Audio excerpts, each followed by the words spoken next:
Shalom, I'm Moriah Ben Avraham, and today we're going to ask this question: who should we be praying to? What is the name of the being that we should be directing our prayers to? Is it possible we've been using the wrong name? If you have not already done so, please subscribe to this channel. Follow this particular playlist on what is the name of the Creator, where you will not only learn about this, but many other important topics in the Torah. So let's get into it. One of the reasons why this question is so important is because when we talk about what is the name of the Creator, and you learn that in the Torah, as it was written in Hebrew, his name was Yahweh, many of us will still say, well, does it really make any difference? Aren't we all worshiping the same Elohim? And what we don't really stop to ask is, what's revealed in the Torah about the difference it actually makes? Or another way to ask it is, why is it that we're even using these English terms? Is this what Yahweh actually wanted? Is this what's revealed? Many fail to realize the reason that we're stuck reading the text in English is because prophecy has been fulfilled. The very prophecies where Yahweh promised to punish the children of Israel if they turned away from him and worshiped idols. He said, Yahweh will drive you and the king you have set over you to a nation unknown to you or your fathers, where you shall serve other Elohim of wood and stone. Have you ever considered that what we learned to pray to coming out of the transatlantic slave trade, thinking that we were calling on the Elohim of Abraham, Yitzchak, and Yaakov, could have actually been something that was actually misleading? Is it possible that we've been hoodwinked all these years? Calling on a being with the wrong name? Using the wrong name, names that are actually offensive to the Creator? Is that possible? Notice what it says in Devarim chapter 28, verse 64. It says here, Yahweh will scatter you among all the peoples from one end of the earth to the other, and there you shall serve other Elohim, wood and stone, whom neither you nor your ancestors have experienced. Is this the reason why we use words like God and Lord, as we learn in the video on what is the name of the Creator? And we saw that Baal literally means Lord, and God is literally an Elohim, an idol of fortune. And if you haven't seen the video on that already, please look at the video on who or what is God, which it shows that God is an idol. And also look at the video on what is the name of the Creator, which talks and shows you clearly the name we should be using, which is Yahweh. But now we're going to really look at the question of, what difference does it make? Are we really all praying to the same Elohim, or has the prophecy we just read here been fulfilled, and have we been unconsciously, unknowingly calling on Elohim by names which he himself says are idolatrous? Commonly, you'll hear people say, there's only one God. Regardless of what religion you follow, we're all worshiping the same God. Or you'll hear people say, well, God knows what I mean. So I grew up speaking English. God is the word I learned growing up. So I'm just going to continue to use God regardless of whatever you find written in the Torah. Is that the approach we should have? Should we even be worshiping God at all? Because we saw clearly God is not Elohim. It's not a translation. It's a substitution. God is not the Elohim of Israel. God is an idol. Whether it be the idol of fortune from ancient times or even a new idol come up lately, an idol of the Goths, doesn't matter. It's an idol. It's not the Elohim of Israel. We should not worship God.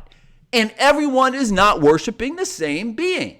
Throughout the scriptures, the Tanakh, the Torah, the prophets, and the writings, we see that each nation worshiped their own Elohim.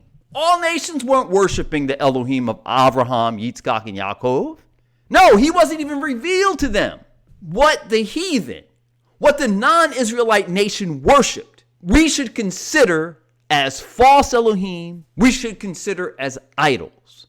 The true Elohim only revealed himself to Yisrael. Now, most today fail to realize the distinction between the Elohim revealed in the Tanakh in contrast to a supreme being of Greek thought, which is the foundation of monotheism. You ask anybody on the street today, are you monotheistic? Most people say, yeah, I believe in one God. And they'll say, yes, I am monotheistic.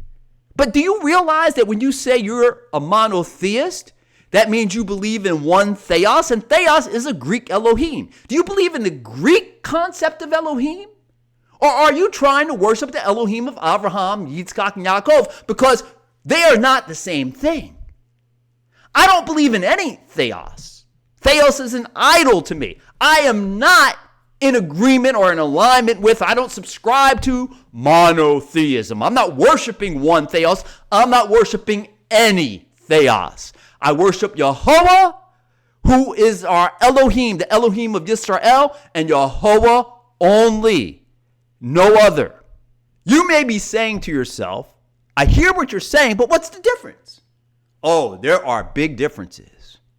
The Elohim of Greek thought, which you can read about if you read the works of, let's say, the Jewish philosopher Philo, who clearly expressed the way Greek thought understood the theos that they worshiped.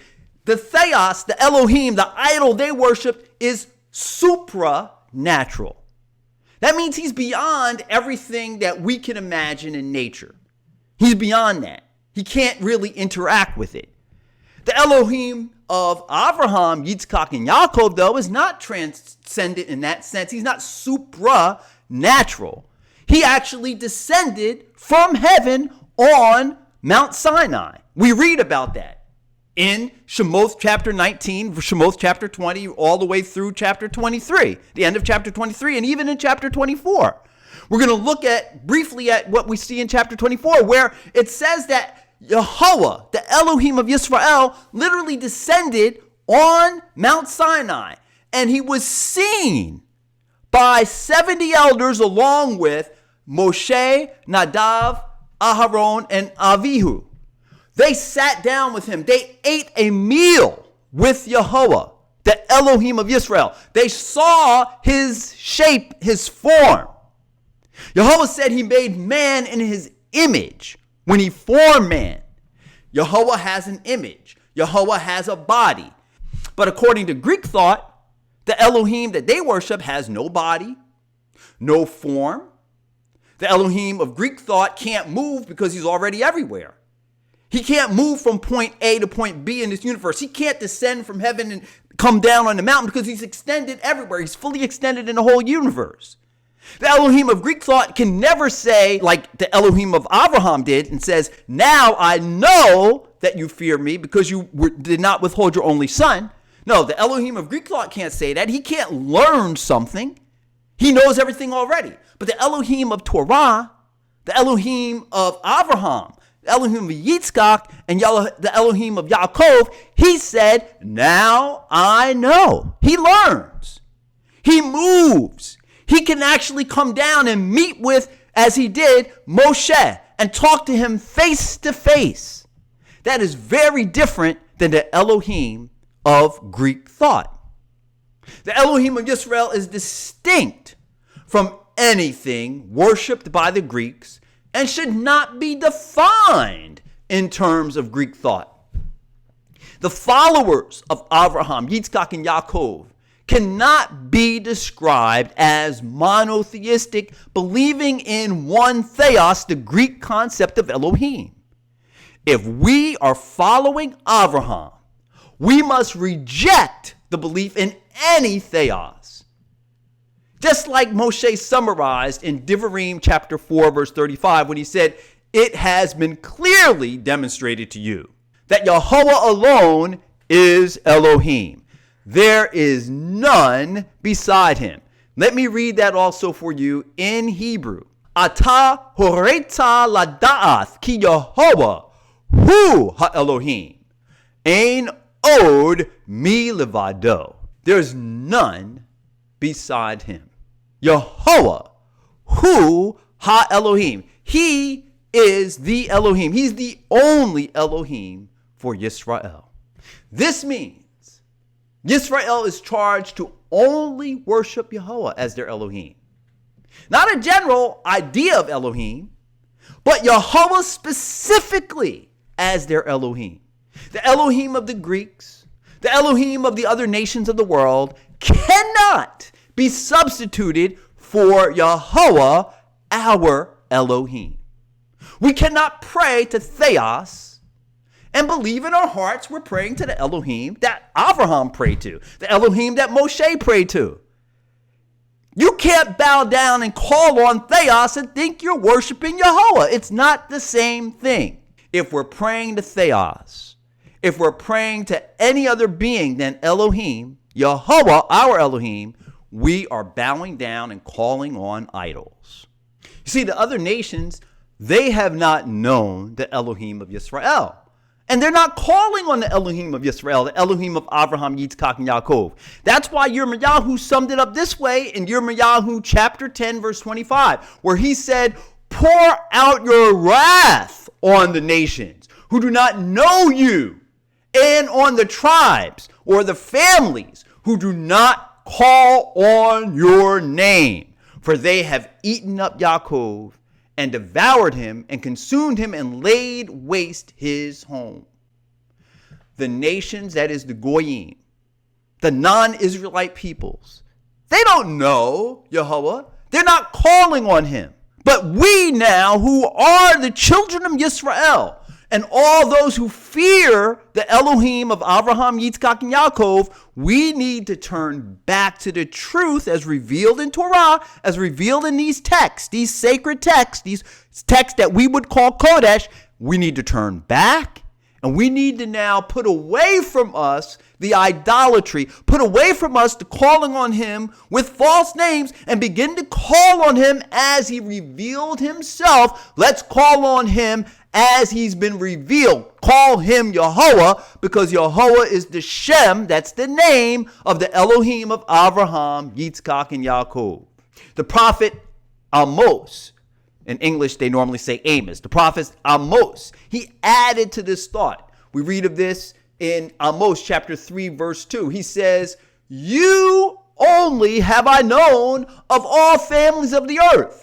Therefore, I will visit upon you all your iniquities. He was speaking to Yisrael when he wrote this prophecy. He's saying, you, Yisrael, you only of all the families of the earth have I known. Yehovah doesn't know the rest of the nations of the world, and they don't know him. They can't teach us about Yehovah. We cannot learn about the nature of Yehovah from the Greeks. It's ludicrous to think that the Greeks can tell us about the Elohim who revealed himself to Abraham, Yitzchak, and Yaakov. Do not bow down to the ideas of Greek philosophers. Worship Yehovah and Yehovah alone. In Tehillim, chapter 76, verse 2, it says, Elohim has made himself known in Yehuda. His name is great in Yisrael. He issued his commands to Yaakov, his statutes and his rules to Yisrael. He did not do so for any other nation. Of such rules they know nothing.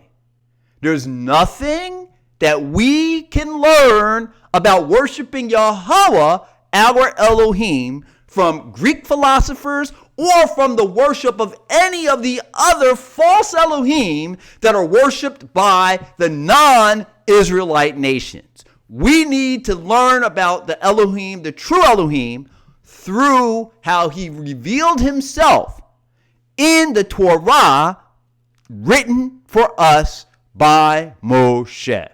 Clearly, everyone is not worshiping the same Elohim. Worshiping an Elohim other than Yehovah, worshiping an Elohim of the Greeks or any other nation, is breaking the first and second commandment, which says, I, Yehovah, am your Elohim, who brought you out of the land of Mitzrayim, out of the house of bondage.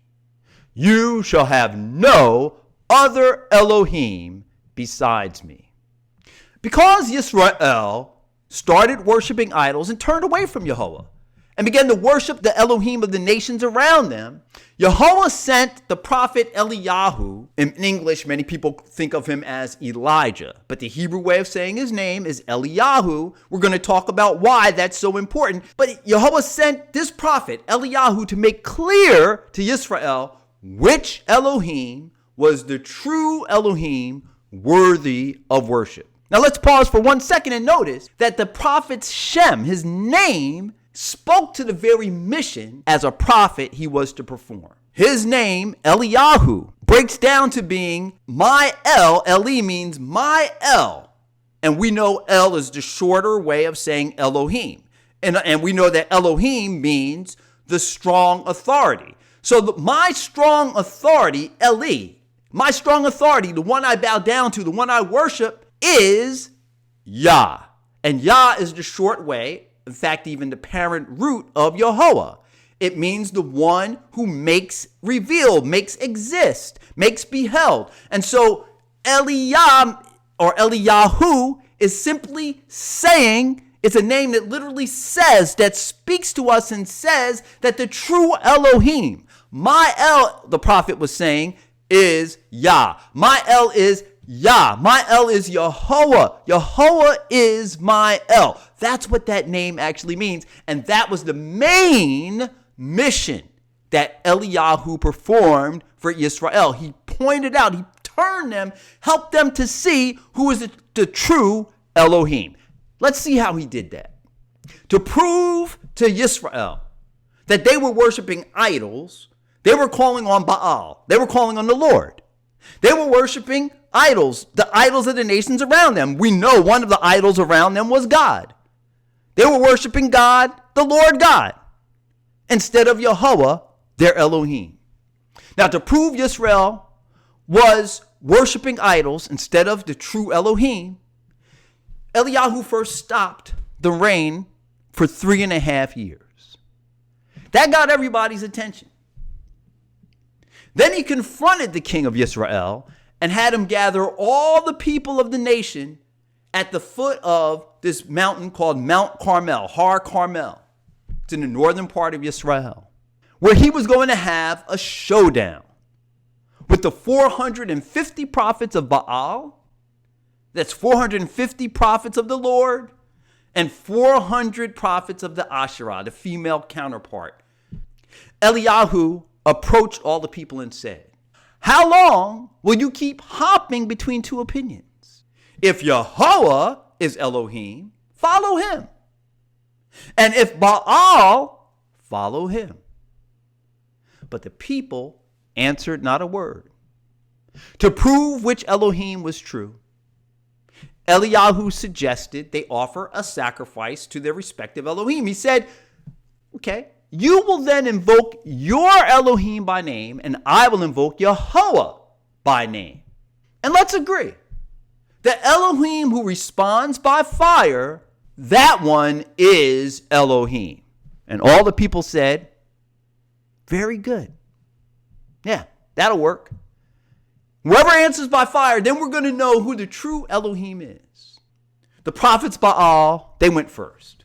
They prepared their bull, and they prayed from morning to noon, but nothing happened. Eli Yahoo began to mock them. So they intensified their prayers. Oh, they were screaming and shouting. They were playing their instruments. They were jumping around. They even began cutting themselves, it says, till the blood gushed. But there was no answer from above.